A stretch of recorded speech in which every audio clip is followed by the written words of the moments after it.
executives that are so stressed that they drink first thing in the morning. I've helped Oh them get off God. it completely, but it starts with something like that of like, all right, Well, that's a big duh, right? But what I'm getting at is I think if you want to have less anxiety, you got to wring some of it out of your physical body as well, and that'll help you achieve clarity.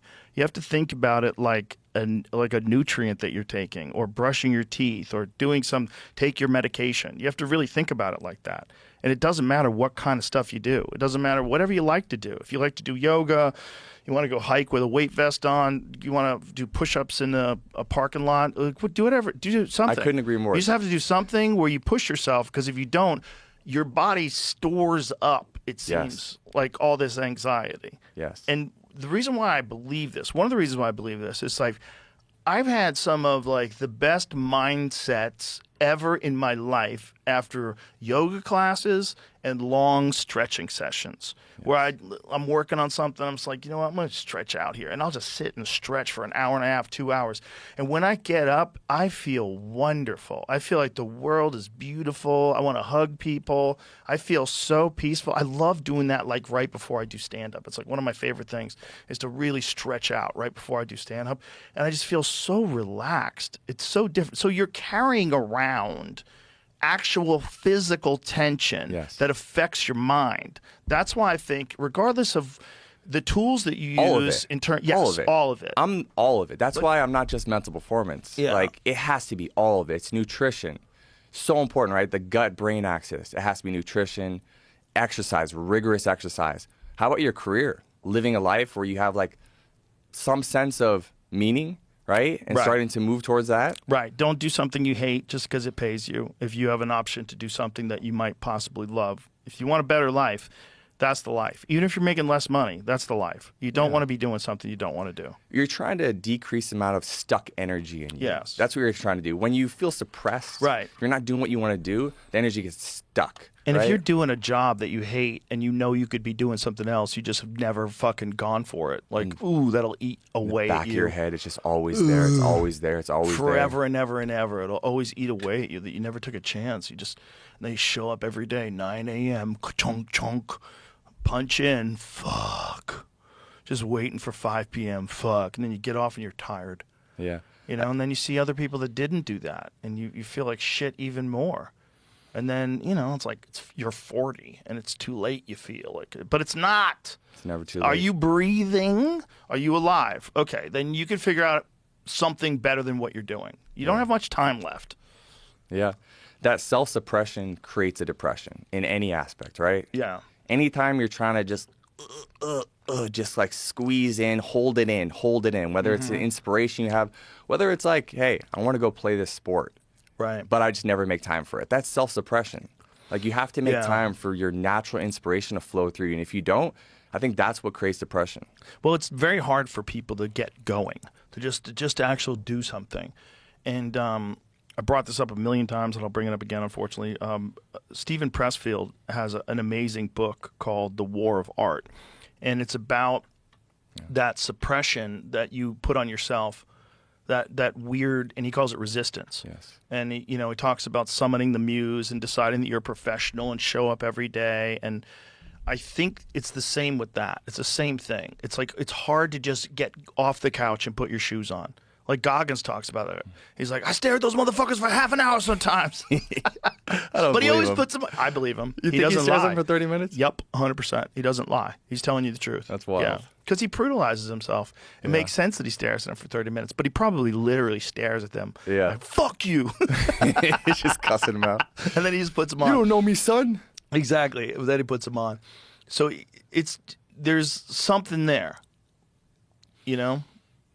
There is. That resistance that Pressfield talks about, like, that's exactly what I'm talking about here, right? Yeah, it's doing something to you. Whether you're an athlete, whether you're a creative. I mean, I think it applies to everyone. Like, the resistance is whatever's holding you back from following your natural inspiration. Well, I think a big part of that resistance is a fear of failure. There's a thing that hovers over people, that's fear of failure, and that actually it keeps you from just doing the things that you need to do to be successful. You get afraid. Yes. For whatever weird reason. It becomes a predominant fear in your head. Broken code. There's so many reasons. Like, I'll give you an example. So I ran like a big fitness channel when I was trying to make it before I started working with cool clients who were like Sean Brady, and built a big fitness community. And I would see that like a mom who's not doing her exercise, and it's like, why don't you just do it? Just do it. Just get up. Just do it. You go down into her subconscious and find, oh, well, I believe that if I start working out, I won't have time to be the mom that I am right now, and then my kids will leave me. Completely irrational. But subconsciously, that's what exists down there. For so many people, they think they're going to lose out on something. And if they lose it, it's not worth it subconsciously than doing the thing that they're inspired to do. But it's also sometimes people, their health is bad. And then unfortunately, they're not eating correctly. And that's why their health is bad. And they have zero energy. And so the daunting task of doing something on top of working all day, it's almost like overwhelming to them. Yeah. And then if they have kids and they have a bunch of, and then the option is get up at 6 a.m. Like, no, fuck Well, that's you. the power of transmuting the energy. So just flipping the energy on it, right? To go from this is going to make me a worse mom to this can make me a better mom. And maybe that will give them enough juice to actually go do the workout. Maybe. I mean, there's got to be something that you can do to trick yourself into having the energy to get started. But that's kind of what it is. It's like you have to trick yourself into getting started. And then when you get to an elite athlete level like Brady, it's got to be about making sure the process is airtight, right? It's got to be like really tuning it in, right? Like making sure it's finely tuned. Yeah. Basically, fight week, I want his energy. I want him to be matter of fact about everything. Just matter of fact. Just neutral. Just sitting right here. You know the feeling you have in your heart where you're just like present? Mm-hmm. Just right there. Right there. But how do you get there? Like, what's the way to get there? So for him at that elite level, it's going down and it's clearing out anything that comes up during camp. It might be, and this isn't actually Sean, but like I work with a lot of other fighters. And for them, it would be, oh, I'm losing in some of my sparring sessions. And so their confidence is actually going down because of that. And so it's literally reprogramming that belief inside of them. And this sounds woo-woo, but if you ever want, we'll do a session, you'll actually be able to feel it with me. And what happens is we transmute the energy to make them feel that it's okay to believe that even when they're losing in sparring, they're getting better. And so something just shifts inside of them. Instead of it creating a seed of doubt when they're like working on something, they're drilling something and they're not winning everything. Now it's, okay, I'm getting better. And it's just a feeling that shifts in them. Well, that is reality, right? I mean, as long as they're not getting truly beat up. Rationally, of course. Sparring at a good place. But that survival instinct or that goes, I should be winning everything. Yeah. Doesn't like that. And so sometimes we have to rewire those things. So that's what we're doing as we're going through camp is like seeing what comes up, what's decreasing confidence, what are you dialed in everything. You know, I'm working with the other coaches as well and making sure, are they doing what you want them to do? And if they're not, well, what's going on here? And that's kind of my job. So it has to have, it requires a very strong connection between you and the athlete. Oh, deep. I would say that nobody knows any of my clients better than them, except for maybe their wives. Better than you know them. Yeah. It's an extreme intimacy because I talk about something in the book called the core wound. So the worst thing that ever happened to you is the worst thing that ever happened to you. But some people have, you know, they might have witnessed a murder or maybe they lost a parent when they were young, like something really bad. Another person might have been bullied when they're in the 4th grade and kicked out of a friend group. If we identify what that core wound is for them that fundamentally hurts their confidence to this day and we clear that out, we can exponentially increase just their confidence and their self-belief. But the only way we get there is they're telling me their deepest, darkest secret. Right, but how do you clear it out once you... There's just some of these techniques. There's something called like hypnosis, right? You can use it with hypnosis, NLP. They're all these mind techniques that you can utilize to clear the energy, which clears the emotion. So NLP, that is like that Anthony Robbins stuff, right? Neuro-linguistic programming. That's what he does, right? I think it's part of what he does. I don't know. I've never worked with him, but... And did you go to school to learn neuro-linguistic programming? No, I just studied with someone who taught it to me. Yeah, I just learned very well one-to-one. Just like that's how I learned. I'm not totally familiar with it. How complicated is NLP? Because I know some people like really believe in it. It's all perception, right? What is it? Explain what it means by saying neuro-linguistic programming. What does that mean? Yeah, I don't even know I don't know how to explain neuro-linguistic programming, but I will just tell you what it is. Okay. Fundamentally, you're just playing with perception, right? So someone has something's easy for me to get rid of is like the fear of flying. I had this baseball player this year I'm working with. Every time he gets on a flight, he starts freaking out. Unnecessary. So what do? We imagine him on the plane, and I have him visualize being on the plane and starting to get to that place of anxious. What are the thoughts? Oh, the plane's going to crash. He knows it's irrational, but why is he feeling this anyway? We have to go into it. Feel the emotion, feel the emotion. Then I have him imagine, for example, a giant picture in his mind's eye. And this picture is holding him and all the anxiety and the worst case scenario happening. And then we, boom, get rid of the color in the picture. And then we imagine this picture becoming super tiny. And then we imagine it just disappearing. And then we put a new picture in there of him being able to fly, not crash, be able to do it all the time, and be successful. That's it? That's it. What if it was 9/11 and Listen, he flew right into the tower right after you gave him that advice? Well, that sucks. How would you feel? Would that be it? You'd be like, I quit.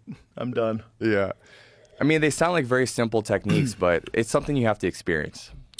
Yeah, but it would seem to me that it would be very difficult to get people to actually change their beliefs that easily. Like, the idea sounds solid, but Yeah. the actual process of shifting how you view the world, depending upon the person, is like turning a battleship around.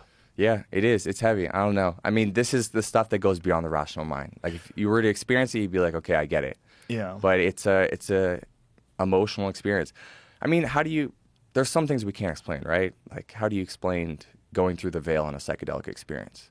It's something that you can't really explain when you come back on the other side. It's that kind of thing where it's like, when you're in the experience, it's like, how is this supposed to be possible? I explain the techniques irrationally, be like, what are you talking about? Same thing if you have this immense psychedelic experience and you're passing through the veil and you're seeing all these things, having this experience of interconnectedness, and you try to come back and you tell someone who's never had a psychedelic experience, and be like, what are you talking about? Yeah, there's not enough words. No. And No words work. this stuff goes beyond language. It's the same thing. Yeah, you can say, like, I saw a beautiful rose, and I'm like, oh, Yeah. cool. I know what that looks like. That's why Yeah, exactly. There's not enough words for a psychedelic experience. So this work, that's why I put together the playbook. So I give people actual things that they can do, because I understand not everyone's going to work with me one-to-one and be able to experience this. But people can do these simple exercises. People can audit their life and they can see some of the patterns of thinking. And just the awareness of seeing some of the patterns you're thinking, if you study enough, you might be able to change it. Right? We've all had bad habits. And sometimes it just gets to a point where, like, all right, I'm not doing that anymore. So this neuro-linguistic programming, do you specifically design this kind of? So you do that as one of the things you do. Yeah. Do you specifically design different ones for different people that you work with? If you're going to work one-on-one with a client. Honestly, I don't know what I'm going to do before I go into any session. It's all Just feel it out? I just feel it in the present moment. I mean, you could think of it like I have all these tools I can use, and then I feel into what their issue is, and then I do my best with the tools I have to fix their issue. I'm just problem solving the moment. Does it feel weird to do that as a career? I mean, that sounds like a crazy job. It feels like Honestly, there's so much weight on your shoulders to try to help a person, like especially try to help an elite athlete. Like knowing what to say and how to get their mind tuned in right, and what to introduce, and whether or not this technique is effective. Am I doing this right? I just don't think I surrender to something bigger than myself. Right? That's what I have to do, is just allow. How did you know that you could do it, though? Like, how did you know that this was going to be, like, really effective, especially on someone like a fighter, where it's like, this is a really complicated gig? Like, you want to talk about a sport where you have to have your mind right? Like, there's no sport like fighting. Yeah. Because any mistake you make, you're going to get head kicked. Yeah. Well, You know? I lose too sometimes, right? So like Weidman, I helped him come back, his first fight back from after he broke his leg. And he said that's the best he's ever felt in his career going into a fight. He still lost a fight. Yeah, there's a physical factor there too, that whether or not a guy like Weidman ever wants to admit, because he's so tough, because he has this incredible belief in himself. But a catastrophic break of a bone like that when you're in your late 30s, that is hard to come back from, man. That's not simple. Yeah. It takes a long time. And, you know, he came back.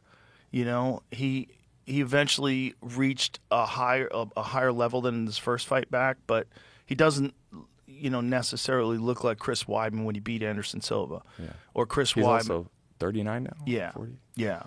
Unfortunately. And these guys, it's like, if you're natural and he's natural, they get to a certain point where the body just can't keep up with the brain. Like the brain is so strong and they're so tough, but their body is not a 24-year-old's body anymore. It doesn't move right anymore. Yeah. And this accumulation of injuries, regardless of your belief system. Yeah. It's just your foot doesn't work anymore, bro.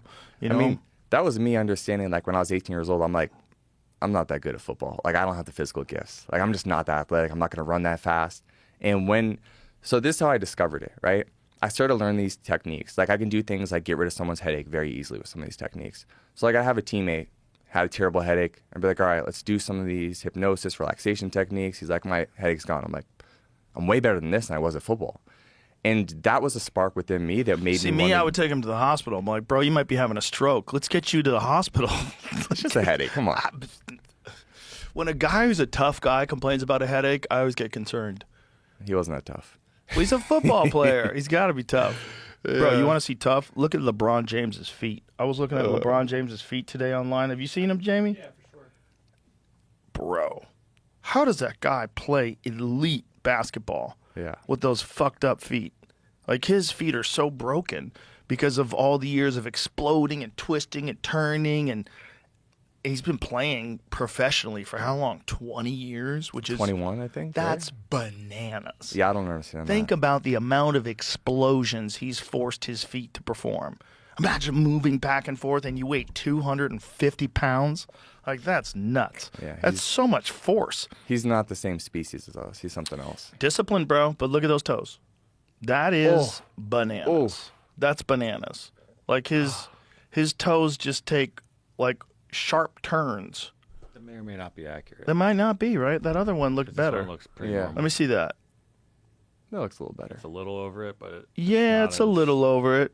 But he might be getting it. Maybe he did that on purpose. Maybe he did that for the picture just to be silly.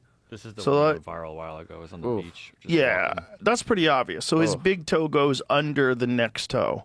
It's that twisted in. That's obvious. It also doesn't look the same foot as that foot. You know, Brian Simpson was having a problem with that too because he's got wide feet, and I told him about yoga toes. Yep. That stuff works, man. You ever use those? Mm-mm. They stretch Spread your them feet out. out. You put your toes in there, and they stretch. It's like a little rubber stopper in between each little toesy. I need some of that. And it stretches your foot out and makes it, feel better. It relieves the pressure that you're getting with narrow-toed shoes where it's squishing it in the front, fucking your feet up. Nice. But to be that tough to play basketball with that kind of a foot for 20-plus years, that's nuts. Yeah.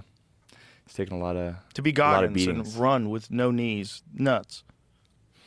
Nuts. That's what inspiration does, though. I think these guys just want it. They want it. They want to keep going. They want to keep pushing it. They want to see what's possible. Yeah, I was watching a fight today. One of my little chat groups that I have with Dean Thomas and Matt Serra and John Rollo. A guy was fighting in a box. It looks like a boxing match, and he has one leg. So he's hopping around with one leg trying to fuck this guy up. So if you ever think, like, maybe... Here, let me find this. You ever think, like, maybe life has been too hard on me? Maybe the barriers in front of me Try are boxing with one leg. insurmountable. Try fucking doing what this guy's doing, because this is really kind of crazy. And I don't understand what they're doing because they're barefoot, but they're not kicking. And I guess the guy can't kick because he only has one leg. Maybe they agreed, no kicking. But, like, why put a shoe on? Yeah. I don't understand why. If you guys aren't going to kick, why don't you have shoes on? It's better for your grip. But this guy's hopping around. Did you get it, Jamie? Yeah. This guy's hopping around, throwing punches with literally one leg. Look at this. Oh. How nuts is that? One thing you do have to think, it sucks that he only has one leg, but I bet he weighs about 40 pounds lighter that way. Oh, yeah. So, like, he's probably got some strong-ass arms. But you can only generate so much force with one leg. I can't even balance on one leg. I know. His balance is insane, man. And his movement's really good, too. Like, there's people that have two legs that don't move that good. It's nuts. The other dude's like, I wish I could leg kick you. Like, that's so not fair. You can guarantee that dude can't kick you back. So explosive. But it's just pretty nutty that, he's still willing to fight. And he's hitting this guy. I mean, it's... The human will. Yeah. It's incredible. It is incredible. The human mind can do very strange things if you let it keep going down a path and keep getting better and better. Yes. You know, you can get to a very strange place that, you know, a lot of people don't want to believe exists. Yeah, just to keep expanding the possibilities, right? Mm-hmm. Exposing yourself to new things. I think that's why, like, people in my field traditionally, like, they're not doing psychedelics. Like, it's not really a thing that people do. Right? Why do you think that is? I would think that anybody that's really exploring how the mind works. Let's say maybe more sports psychology, stuff like that, because they're more clinical. They're more clinical people. You know, they're doctors. They're people are much more clinical and methodical about things. But for me, like, my full ego death through the Bufo toad was fundamentally the most important part of me learning to do what I do.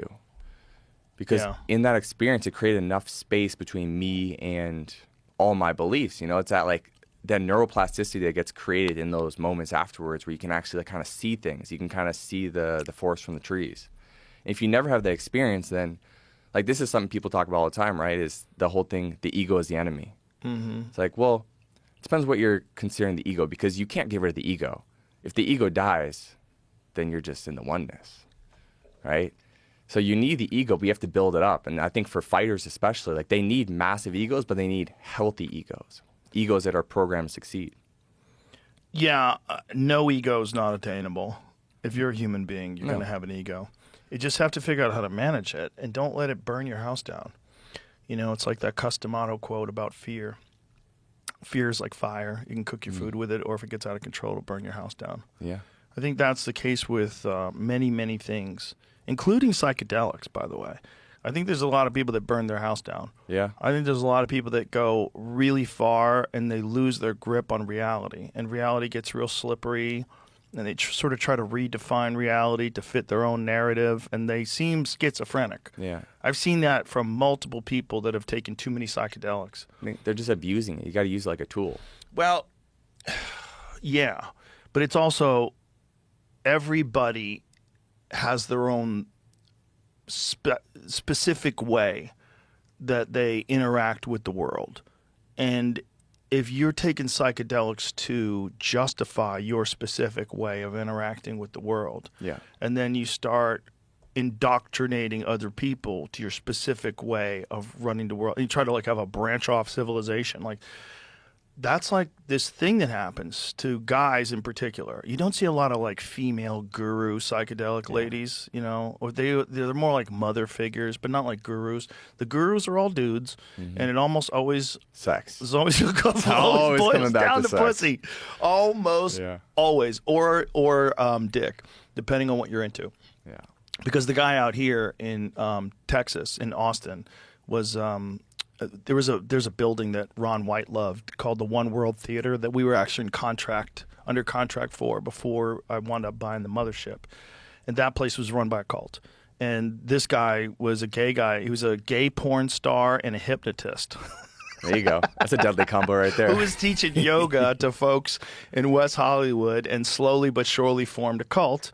And then after Waco, remember the Waco thing went down.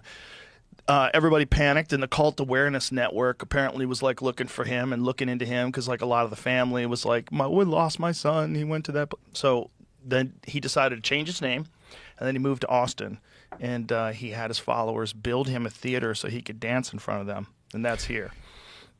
And there's a crazy documentary called Holy Hell. But this guy, this is what's crazy. The people that hated him at the end of the documentary, the people that said that he was a giant scammer and he was a piece of shit and they wished they had never met him, they all said they had gone through this thing called the knowing. And the knowing was like he would withhold it from them, and a lot of them were like really upset they weren't getting the knowing. And it was this thing that he would do where he'd make them, I think they were on their knees, and he would touch their face and tell them that it was going to happen. And they would all say the same thing. They would all say afterwards it was the most beautiful experience of their life, that they felt a complete, total connection with God, and it changed their worldview and their perception forever. Like, it's available in your mind if you believe, if you truly believe. And they truly believed that this guy was like a legitimate mystic, that he was a legitimate guru. And because they believed that, even though this guy's a gay porn star and a hypnotist and a fucking psychopath, because they believed that when he put his hands on them, they felt it. So what a complicated relationship. You have this guy who, one of the guys left the cult, and he's like, hey, man, this guy's been hypnotizing me and fucking me for 10 years. And then everybody was like, me too. It got crazy. And then they all wound up leaving.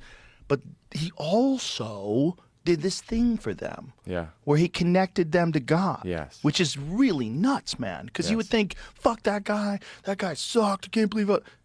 But they're all like, but there was this one day. And it was almost like a part of the little cosmic joke of life. Yes. It is a cosmic joke. This fucking weirdo possesses the ability to literally connect you with God. But he behaves like a demon. He's just butt fucking dudes and just taking all their money, and it's just madness. But what he's able to do when he touches you is real.